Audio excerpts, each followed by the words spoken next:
this series, I feel like we literally had everything thrown at us.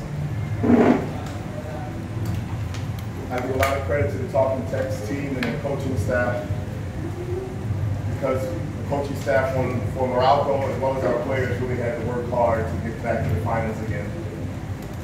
So I give them a lot of credit. At the same time, I'd like to thank my players, because when you were down 2-1 and you had to win both games to make it back to the finals, and everybody focused in and stayed positive, and really everybody was very attentive to the game plan and how we needed to execute for us to make it back to the championship round again.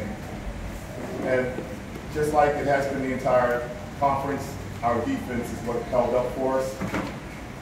Talking Text is a high-powered team, a high-scoring team, but defensively we were able to slow them down and to beat them tonight. We all feel like we have some unfinished business. We've already had 2 rounds with Ginebra. We've lost both.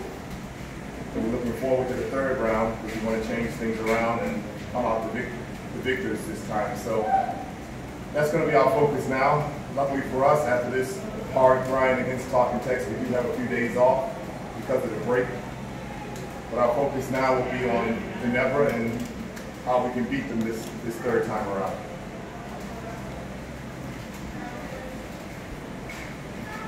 You only made 2 field goals in the second quarter. You only made 2 field goals in the second quarter. How were you able to change things up in the 3rd to make that separation? Well, I think the one thing you saw in this series is, even though Talking Text is a high-powered team, they put their minds to it. They also can play defense. They can shut you down. And we were having a hard time scoring.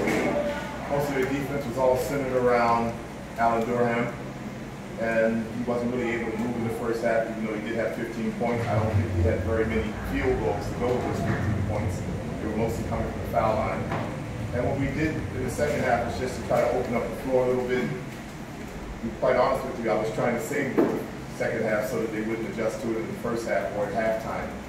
But we moved everything to the middle of the floor. We attacked them on pick and rolls in the middle. We moved guys to the corner whenever Alan Durham posted up to create more space behind him so he could get to the basket. So we just did things in space, unlike in the first half where everything was crowded.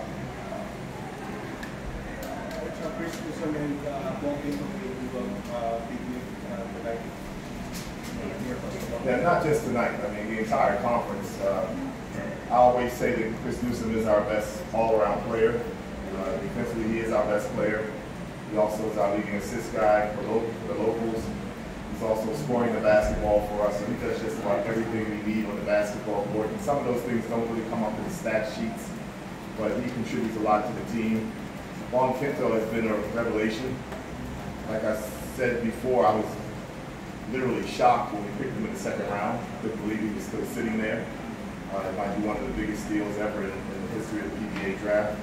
And he's just one of those guys that does everything. I've learned over the years that if you can get players who are versatile and do more than one thing, and play more than one position, they probably can help you win games. And Juan Quinto's a good defender, he's a good shooter, he's a good assist guy, and he's really contributed a lot to the team.